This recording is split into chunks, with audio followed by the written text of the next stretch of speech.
Shalom Bapak Ibu Saudara yang terkasih di dalam Tuhan Yesus Kristus. Kita percaya kita ada sampai hari ini semua karena kebaikan dan kemurahan Tuhan. Ketika kamu dicuekin, ada momen kita ini tergabung di suatu lingkungan, suatu gereja, suatu perkumpulan, suatu keluarga besar atau yang sejenis lainnya. Hal yang paling menyakitkan ketika kita anggota dari suatu perkumpulan, tapi suara kita tidak didengar, kita tidak dianggap. Makin dahsyatnya teknologi, cara nyuekin orang semakin canggih. Contoh, WhatsApp masuk, centangnya biru tapi gak dibalas. DM Instagram atau Facebook tidak dibalas. Foto kamu gak di like sama teman-teman perkumpulanmu. Padahal kamu sudah like punya mereka siang dan malam. Pas ada acara, hanya namamu yang gak ada dan kamu tidak dilibatkan. Rasanya itu hukuman yang sangat keterlaluan, kita dikucilkan. Saudara, mungkin suatu titik kita ingin bilang lebih baik kamu ngomong, aku gak suka sama kamu daripada kita dicuekin tanpa ada alasan yang jelas. Mari kita buka ayat ini di 1 Timotius 4 ayat yang ke-12. Firman Tuhan berkata, jangan seorang pun menganggap engkau rendah karena engkau muda. Jadilah teladan bagi orang-orang percaya. Dalam perkataanmu, dalam tingkah lakumu, dalam kasihmu, dalam kesetiaanmu dan dalam kesucianmu.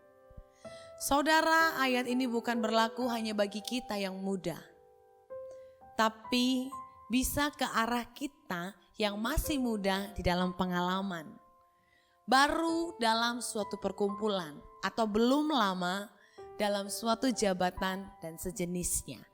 Jadi tidak hanya berbicara masalah umur.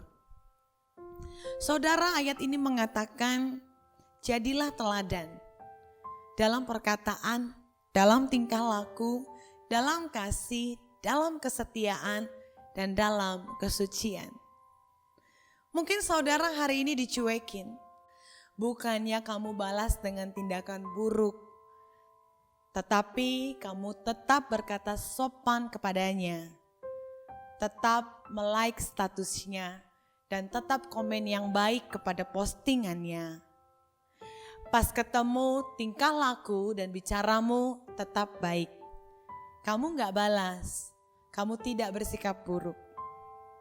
Di ayat di atas juga tertulis kita harus jadi teladan.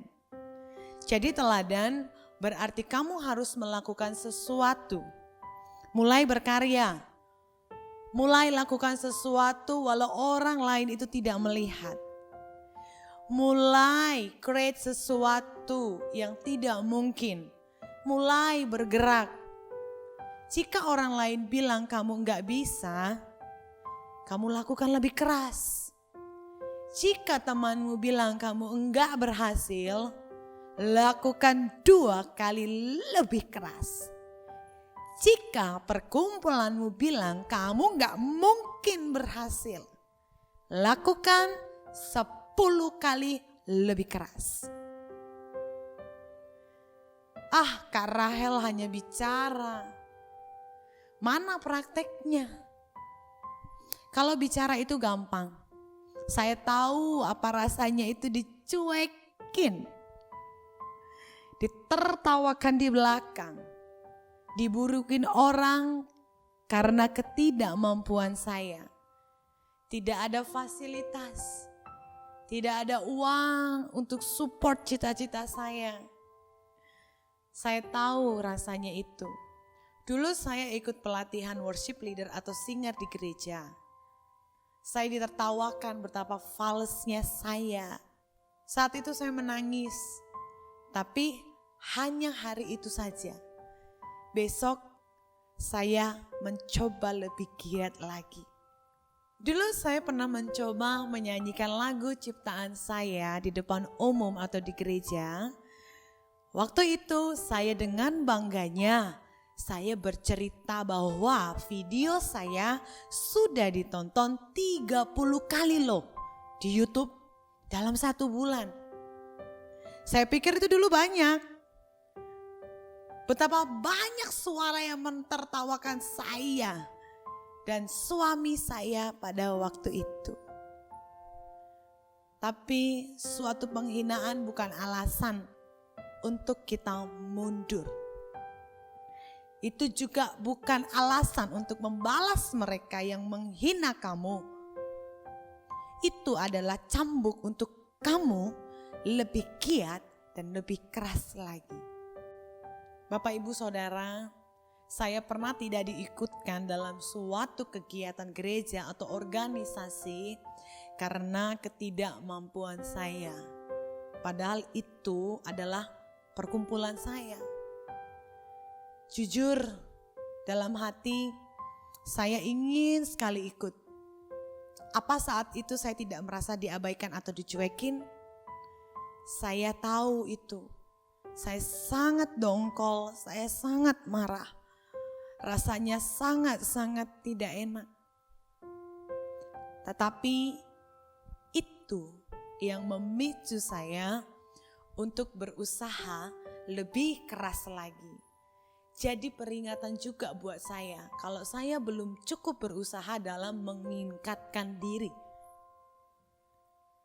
Apapun itu, jika saya sudah memilih jalan ini, saya harus lakukan lebih baik lagi di dalam Tuhan.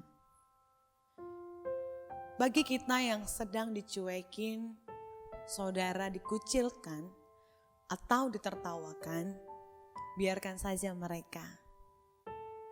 Coba lebih keras lagi. Kalau enggak berhasil, coba 2 kali lebih keras. Kalau tidak berhasil, coba 10 kali lebih keras. Percaya, kamu akan berhasil. Mengapa? Karena Tuhan itu melihat. Tuhan itu melihat.